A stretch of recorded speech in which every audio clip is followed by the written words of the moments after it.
La maladrerie va être divisée en 3 lots, donc le logis fait partie d'un lot. Donc là, il est dénommé logis un peu aussi par la description qui en est faite dans l'inventaire lors de sa vente en tant que bien national. On ne sait pas exactement la fonction de ce bâtiment. On suppose un bâtiment à vocation d'habitation, peut-être un dortoir, lieu de réfectoire, peut-être un bureau pour le maître de la maladrerie. Beaucoup de questions qui se posent. Et il faut savoir en fait quand vous observez le bâtiment que les fenêtres, la décoration des fenêtres côté rue est beaucoup plus riche. Vous avez des polylobes que vous n'avez pas sur la façade qui est à l'intérieur de la maladrerie. Ce bâtiment qui est assez exceptionnel par son état de conservation, on sait qu'il date du XIIIe siècle parce qu'en fait sa charpente peut être datée par des études dendrochronologiques grâce au cerne des bois. La charpente en tout cas a été mise en œuvre à l'automne-hiver 1270-1271. Donc ce bâtiment est postérieur à la grange. Donc on a ici une charpente qui est assez exceptionnelle avec les incendies un peu récurrents de ces derniers temps. On a ici une charpente qui est à 90% dans son état du XIIIe siècle. L'année dernière, on a restauré cette charpente et surtout la toiture pour pouvoir préserver ce bâtiment assez exceptionnel.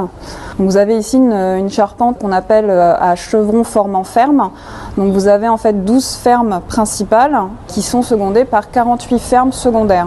Donc les fermes principales, ce sont celles avec les entrées qui traversent le bâtiment de part en part.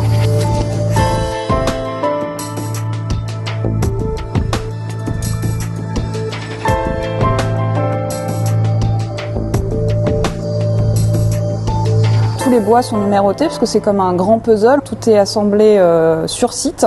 Les charpentiers en fait taillent les bois, les numérotent et après on n'a plus qu'à assembler.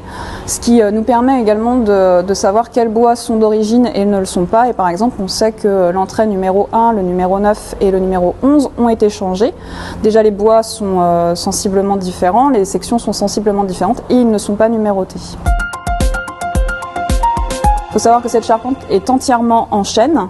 Hormis un entrée, le numéro 8, est en norme, marqué par différentes mortaises, donc c'est un bois qui a été réutilisé. Toujours est-il qu'il n'est pas de la même nature que l'ensemble de la charpente. Et également, à l'intérieur du bâtiment, on a des traces de peinture sur les murs, à proximité de la cheminée du mur Goutreau, et sur 2 entrées qui laissent supposer quand même une décoration assez riche de l'intérieur du bâtiment. Là, vous voyez en fait un magnifique voligeage en bois de châtaignier. Donc ça fait partie de la restauration. Quand nous sommes arrivés en début 2019, la charpente ne se présentait pas du tout comme ça. Elle avait été déjà plusieurs fois réparée. Donc on a dit, des entrées avaient été changées. Et en fait, des chevrons intermédiaires avaient été rajoutés pour pouvoir résister au poids des tuiles. Donc là, en fait, vous avez un voligeage qui masque en fait les lattices sur lesquelles reposent les tuiles de la toiture qu'on a également restauré.